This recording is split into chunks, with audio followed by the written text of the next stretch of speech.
In Europe, 100 million people living with cardiovascular disease as of 2019, and you'll see this is a 25% increase as of 1990.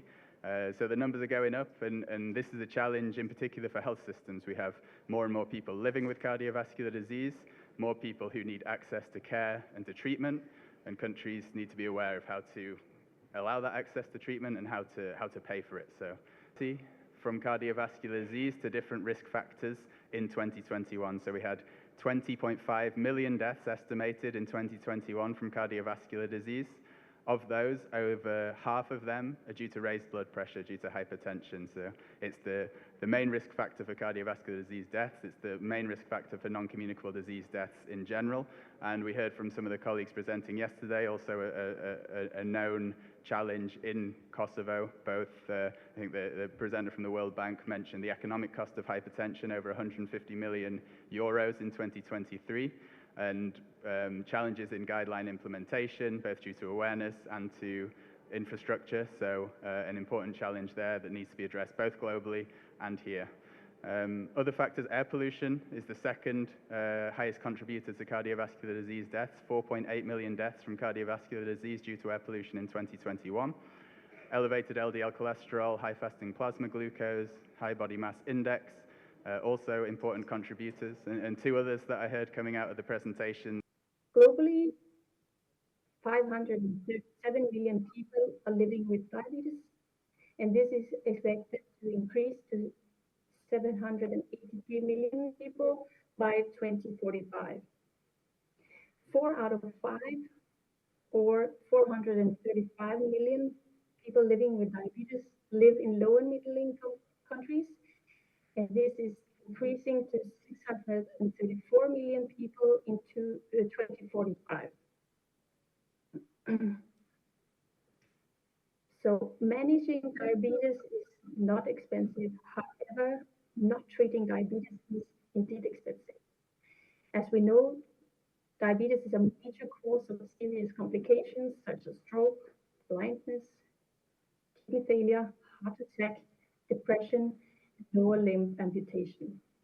And these complications indeed expensive to treat. Mund ta shikoni se cilat janë shkaqet kryesore të sëmundjeve në Shqipëri në periudhën 2018-2022, shkaqet kryesore të vdekjeve, më falni. Pra keni sëmundjet kardiovaskulare në radhë të parë dhe shikohet që është një trend në rritje. Pastaj janë tumoret si shkaku i dytë i vdekjeve dhe pastaj sëmundjet respiratore. Kryesisht meshkujt vdesin më shumë nga sëmundjet kardiovaskulare. Dhe në këtë tabel keni të dhënat e vdekjeve, ka një tendencë për tek të rinjt që këto sëmundje në fundit të vinë në rënje. Atëherë ku është problemi? Pse vdekshmëria e përgjithshme rritet kurse e standardizuar ulet?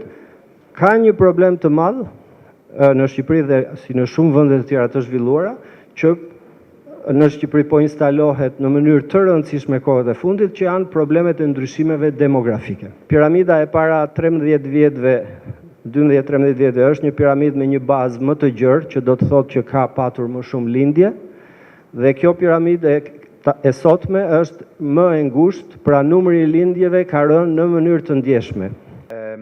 Then obviously very strong primary care services, and then let's say going to the top to more referral structures and hospitals. On the right side you see how the allocation of funding in many countries works. Most of the resources going into hospital care and being used for hospital cares. We as NCD community would obviously rather favor to having a focus of resource allocation and attention to primary care, possibly also secondary care. So all what relates basically more to the today much more diverse food than they have been eating 50 years ago. So that's something we would like for in a public health perspective. Balanced diet, a lot of fruits, a lot of vegetables, And if we would go back 50 years in history, for sure, many of us would have had much less choice in these aspects. Opposite, we see then also the other tendency, and that's often what we speak about when we speak about NCD control, about also global markets, which sometimes do have other concerns than public health concerns, than NCD prevention. In terms, for example, of nutritional salted